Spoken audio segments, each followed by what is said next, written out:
APMC અને સહકારી મંડળી એકબીજાની સામસામે આવી છે। તુવેરની ખરીદી વખતે વેપારીના ચણા એ નુકસાન થયા બાદ મામલો મેદાને છે। એ લોકોની મગફળી ઘણા સમયથી ત્યાં ખૂણા ઉપર પડતી અને કદાચ ખ્યાલ ન રહ્યો હોય અને ખેડૂતોનું ટાયર તેની માથે ફરી ગયું હોય। મંડળી સાથે મળેલી બેઠકમાં પણ મામલો એ ગરમાયેલો જોવા મળ્યો હતો। યાર્ડમાં જગ્યા ન હોવાથી ચણાની ખરીદી અને અન્ય જગ્યાએ કરવા માટેની યાર્ડ સત્તાધીશોનું નિવેદન છે।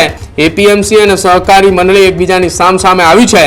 આ જ પ્રકારની તમામ અપડેટ જોવા માટે ન્યૂઝરૂમ ગુજરાતને લાઇક, શેર અને સબસ્ક્રાઇબ કરવાનું ભૂલતા નહીં।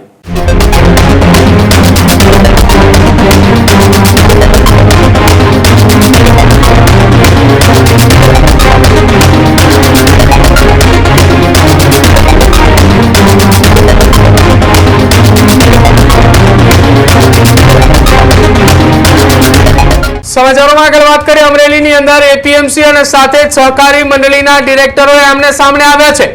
અમરેલી જિલ્લાની અંદર એ હવે એપીએમસી અને સહકારી મંડળી એકબીજાની સામસામે આવી છે। તુવેરની ખરીદી વખતે વેપારીના ચણા એ નુકસાન થયા બાદ મામલો મેદાને છે। ચણા નુકસાન થયા બાદ એપીએમસીએ મંડળીને નોટિસ પાઠવી છે। નોટિસ પાઠવ્યા બાદ બોર્ડ ઓફ ડિરેક્ટરની અને સાથે જ મંડળી સાથે એક બેઠક યોજાઈ હતી। મંડળી સાથે મળેલી બેઠકમાં પણ મામલો એ ગરમાયેલો જોવા મળ્યો હતો। ચણાની ખરીદી અંગે સહકારી મંડળીની યાર્ડમાં જગ્યા માટેની માંગણી કરાઈ છે।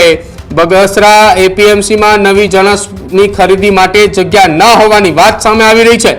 યાર્ડમાં જગ્યા ન હોવાથી ચણાની ખરીદી અને અન્ય જગ્યાએ કરવા માટેની યાર્ડ સત્તાધીશોનું નિવેદન છે। સરકાર દ્વારા યાર્ડમાં ખરીદી કરવાની હોવાથી મામલો હવે ગરમાયો છે। ટેકાના ભાવના ચણાની ખરીદી ક્યાં કરવી તે અંગે હવે મંડળી મૂંઝાઈ છે। જો કે સમગ્ર મામલો ગરમાતા એપીએમસી અને સહકારી મંડળી એકબીજાની સામસામે આવી છે। જ્યારે સહકારી મંડળી સાથે એપીએમસીના બોર્ડ ઓફ ડિરેક્ટરની બેઠક મળી હતી। એ બેઠક દરમિયાન તું તારીના દ્રશ્યો સર્જાતા શું એ ઘટના બની અને કેમ મામલો મેદાને આવ્યો જુઓ।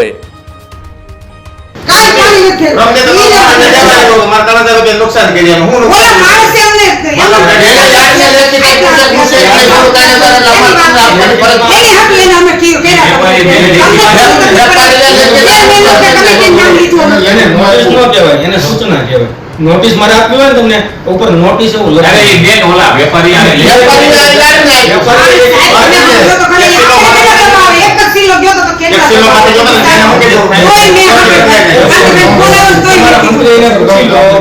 કપાસમાં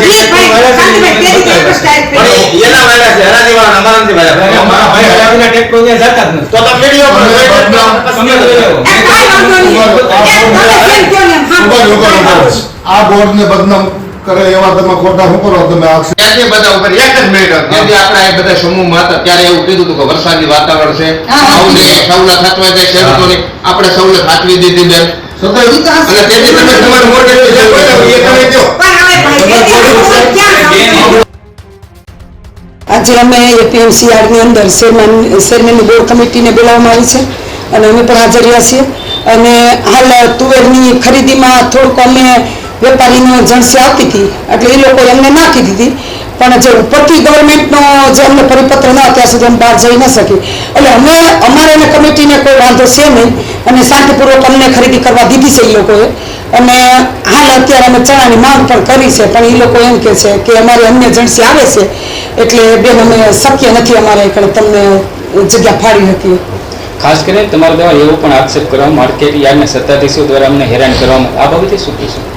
સાહેબ આપણે કોઈ સત્તાધીશો અમને હેરાન કર્યા નથી અને વાત એ હતી કે જ્યારે જે પેટીના જે અહીંયા વેપારીઓ હોય માનો ટેન્ડર્સને એ લોકોની મગફળી ઘણા સમયથી ત્યાં ખૂણા ઉપર પડતી અને કદાચ ખ્યાલ ન રહ્યો હોય અને ખેડૂતોનું ટાયર તેની માથે ફરી ગયું હોય અને એ ટાયરને અમને પણ ખ્યાલ ન હોય કે ભાઈ અન્ય જણસીવાળા ખેડૂતોએ ફેરવું ટાયર ફરી ગયું છે કે તુવેરવાળા ખેડૂતોએ ટાયર એને ફરી ગયું છે એટલે અમને થોડુંક ખૂબ જ એવું નુકસાન થયું હતું પણ એમને વધારે અમને નોટિસ આપી કે 3000 ભરપાઈ કરો, પણ ખરેખર માલ એનો 300, 400, 500 નો હોય કદાચ, પણ એના માટે અમે સોલ્યુશન કરી નાખ્યું છે। ચેરમેનને અમે સાથે લઈને ડિસ્કસ કરી નાખ્યું છે। આગામી દિવસોમાં ચણાની ખરીદી કરવા આપના દ્વારા આગોતરું શું આયોજન છે?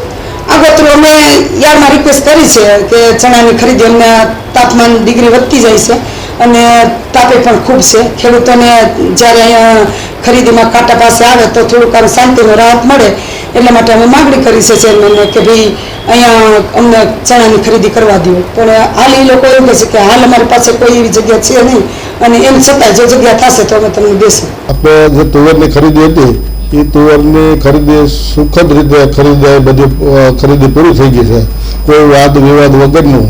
અને ભાવનાબેન અત્યારે આવેલા છે શેણાની ખરીદી કરવા માટે, પણ અમારે એપીએમસીમાં અન્ય એજન્સીની બહુ આવક ફૂલ હોય એના હિસાબે અમે ખરીદીની અત્યારે એ લોકોને ના કહીએ છીએ. અને બધી બીજી રીતે બીજી અડચણો ઊભી થાય, ખેડૂત આમાં થતા હોય, જેને લીધે અમે અત્યારે એને ના પાડી છે ખરીદી કરવાની, શેણાની ખરીદી. કોઈ કાંઈ અમે કોઈને હેરાન કર્યા જ નથી. અને એને જે માલને નુકસાન થયું હતું ટ્રેક્ટરોના હિસાબે એ નોટિસની ભરપાઈ કરવા માટે અમે નોટિસ આપી હતી. કેટલા પૈસાની ભરપાઈ કરો? એ 3,000ની વેપારીને નુકસાન થઈ હતી, એ તો 3,000 રૂપિયાની અમે એને નોટિસ આપેલી છે. આગામી દિવસોમાં ચણાની પણ ખરીદી કરવા માટે એ લોકોએ માંગ કરી છે. ચણાની ખરીદી કોઈ પણ હિસાબે બજાર સમિતિમાં શક્ય જ નથી, કારણ કે અન્ય એજન્સીની બધી એટલી બધી આવક હોય એટલે બધા ખેડૂત આમાં થતા હોય, એના હિસાબે કોઈ શક્યતાઓ છે જ નહીં. આ જ પ્રકારની તમામ અપડેટ જોવા માટે ન્યૂઝરૂમ ગુજરાતને લાઇક, શેર અને સબસ્ક્રાઇબ કરવાનું ભૂલતા નહીં.